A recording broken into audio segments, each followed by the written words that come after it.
Sudah nyaman Ibu. Apa kabar sekali ini? Baik Ibu. Mungkin tadi sebelum kita kesini ada apa pelajaran sebelumnya di kelas? Ada Ibu. Tadi sebelum saya kesini tadi di kelas kami belajar matematika Ibu. Dengan ibu siapa ya? Dengan Ibu ini. Sebelum kita masuk ke hari ini, ibu ingin belajar tentang Priska. Apakah Priska tahu alasan ibu memanggil Priska ke sini? Tahu. Jadi sesuai kesepakatan kita, hari ini kita akan melakukan layanan konseling individual. Nanti sebelum itu tangan dulu. Priska tahu tidak ada layanan konseling individual itu seperti apa? Saya belum tahu. Jadi, Priska, konseling individual itu adalah layanan bimbingan dan konseling ya, secara tatap muka, secara pribadi antara ibu sendiri dan Priska untuk membangun Priska itu sama-sama pribadi dan mampu mengembangkan potensi Priska untuk menjadi individu yang mandiri dan bertanggung jawab. Apakah Priska sudah paham? Bisa. Nah, jadi di sini juga sebelum kita mulai layanan kita, ibu akan memberikan asas yang akan kita terapkan di layanan ini. Yang pertama ada asas kerahasiaan. Di sini asas kerahasiaan itu semua yang kita bicarakan di dalam ruangan ini biar menjadi urusan antara ibu dan Priska sendiri dan tidak disebarluaskan ke orang lain. Lalu yang kedua ada asas keterbukaan. Asas keterbukaan di sini Priska berbicara secara terbuka saja dengan ibu karena di sini ada ibu dan Priska sendiri, jadi kita akan berbicara secara terbuka. Apakah Priska sudah paham? Paham Ibu. Supaya kita lebih ngobrol lebih santai, mungkin kita akan dulu. Akhir-akhir ini Priska sedang suka melakukan kegiatan apa di waktu luang? Kalau untuk akhir-akhir ini Bu, saya sering suka menggambar. Wah, itu luar biasa sekali Priska ya. Kamu suka menggambar apa Priska? Saya biasanya suka menggambar apa saja Ibu, segala saya bisa gambar itu. Tapi untuk akhir-akhir ini tuh saya lebih tertarik untuk buat desain poster gitu. Bagus sekali Priska. Tidak banyak siswa yang minat desain seperti itu Priska. Ya Ibu. Ibu senang desain terbuka. Jadi ingat, aku perlu bisa ceritakan di sini karena kita berdua sudah lengkap. Tapi sebelum itu ibu ingin memberitahu Priska, sesi kita hari ini akan berlangsung selama 45 menit. Apakah Priska setuju? Iya, saya setuju Ibu. Dan di sini Priska kita fokus mencari solusi dalam apa kecil untuk masa depan Priska. Bagaimana? Priska setuju juga? Ya, setuju. Priska, bisakah kamu ceritakan apa yang sedang Priska rasakan saat ini? Ya Ibu, jadi akhir-akhir itu sebenarnya saya mulai tertarik untuk setelah saya selesai SMA, saya mau masuk kuliah di jurusan desain komunikasi visual Ibu. Tapi orang tua saya tuh tidak mau saya masuk di desain komunikasi visual, mereka maunya saya lanjut ke kedokteran Ibu. Jadi Priska merasa bingung dan cemas karena keinginan Priska terhadap orang tua berbeda. Iya Ibu, betul. Jadi bisa merasakan Priska sih seperti manusia terjepit dan tertekan dari saya. Jadi Priska akan membuat Priska merasa terpaksa.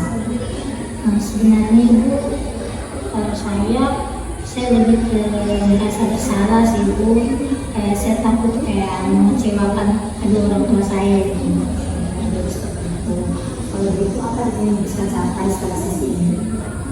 Mungkin Ibu, setelah saya mengikuti konseling ini, mungkin saya berharap bahwa saya bisa mengurangi perasaan kecemasan saya antara memilih masuk jurusan yang sesuai dengan kemauan saya atau masuk ke jurusan kedokteran, dan juga saya mengharapkan dan berusaha untuk saya bisa berbicara dengan orang tua saya itu secara baik-baik Ibu, tanpa adanya pertengkaran di antara kami. Priska, hal apa yang membuat Priska merasa cemas? Ya, kayak ini Ibu, saya kesulitan untuk tidur Ibu, karena saya cemas memikirkan antara saya mau masuk ini desain komunikasi visual yang dimana itu tuh sesuai dengan kemauan saya, sesuai dengan minat saya Ibu. Tapi di satu sisi saya juga bingung saya mau masuk kedokteran atau tidak, itu kemauan orang tua itu yang membuat saya akhir-akhir ini jadinya cemas, jadinya kesulitan untuk tidur malam, susah susah sekali untuk minyak ya. Nah, jadi dari hal itu mungkin ada yang Priska lakukan untuk Priska bisa rasa damai atau tenang itu dengan situasi yang Priska alami. Minggu lalu Ibu itu ada satu hal yang belum saya lakukan. Saya coba untuk kayak karena saya suka membuat poster seperti yang saya cerita Ibu, jadi pada saat saya rasa cemas itu saya coba untuk kayak mulai desain posternya, terus membuat kayak tambahkan apa begitu di dalam poster saya. Jadinya setelah saya membuat poster itu Ibu, setelah saya tidur itu kayak saya rasa kecemasan saya itu sedikit berkurang Ibu, sedikit membaik. Dari Priska itu hal yang sangat luar biasa bagi Priska, karena Priska itu punya kemampuan bisa menenangkan diri sendiri. Ya Ibu, ternyata saya juga baru sadar Ibu. Jadi Priska itu bingung bukan karena lemah Priska, tapi karena Priska itu benar-benar ingin membuat pilihan yang matang. Itu satu tanggung jawab yang baik Priska. Jadi Priska, kalau malam ini terjadi keajaiban dan kebingungan Priska itu hilang, besok pagi apa yang membuat Priska akan bisa sadar? Kalau malam ini saya tidur dan lihat keajaiban, mungkin besok paginya saya bangun dengan perasaan yang lebih tenang, tanpa gelisah Ibu. Itu gambaran hal yang Priska ingin capai ya. Kalau begitu di sini Ibu akan membuatkan strategi skala. Di sini kalau skala yang strategi 0 berarti Priska itu sangat bingung. Dan kalau skala strategi itu 10 artinya Priska itu sangat yakin. Menurut Priska berada di angka berapa? Mungkin sekarang saya berada di angka 4. Itu yang bagus Priska.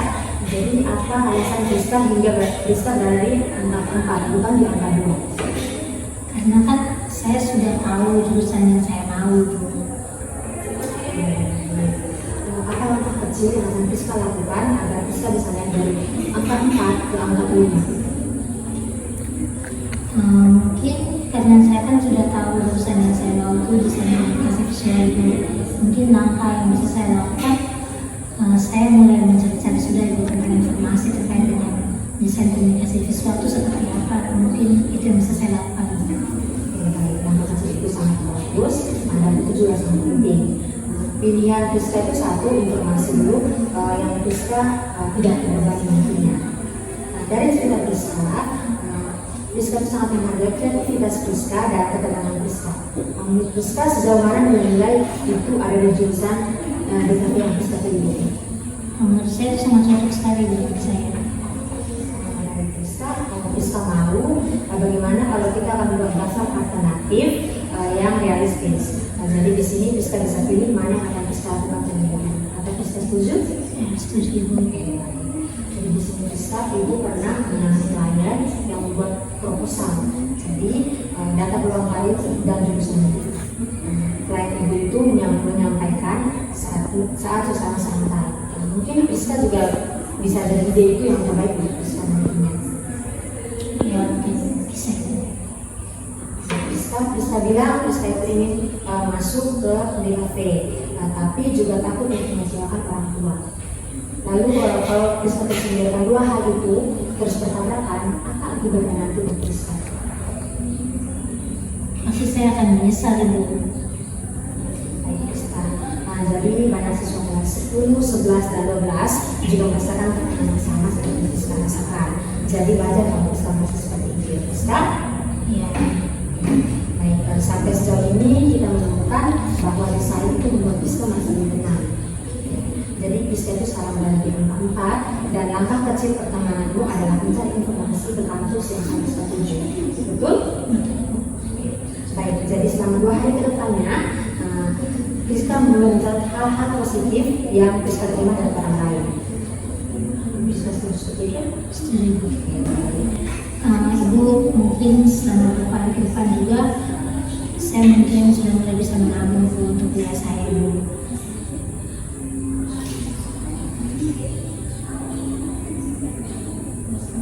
Mungkin Ibu saya mau mencari pekerjaan saingan kan? Bagaimana kalau kamu datang saja untuk kuliah kamu di negeri? Jangan Ibu. Bagus, berarti itu artinya Priska punya pendirian yang tetap dan komitmen yang kuat pada tujuan Priska. kita akan merangkum saja langkah-langkah yang akan Priska lakukan. Yang pertama itu Priska memahami kekuatan Priska saat Priska melakukan karya Priska. Lalu yang kedua, Priska itu berada di skala 4 dan Priska ini ada di skala 5. Lalu yang ketiga, Priska itu akan mencari informasi kampus Priska yang ini Priska tuju. Lalu yang berikut ada menyusun proposal untuk orang tua, dan yang berikut Priska mulai menabung, dan yang terakhir Priska akan mencari hal-hal positif setiap harinya. Apakah Priska setuju dengan rancangan yang kita lakukan ini? Ya, setuju Ibu. Jadi Priska, kita hari ini cukup sampai di sini. Tapi sebelum itu kita akan melakukan pertemuan selanjutnya di minggu depan. Apakah Priska setuju dengan pertemuan minggu depan? Ya, boleh. Maka sebelum itu Priska ingin kita bertemu di minggu depan itu di hari apa dan di jam berapa? Mungkin di hari Sabtu Ibu di jam 9 pagi Ibu bisa.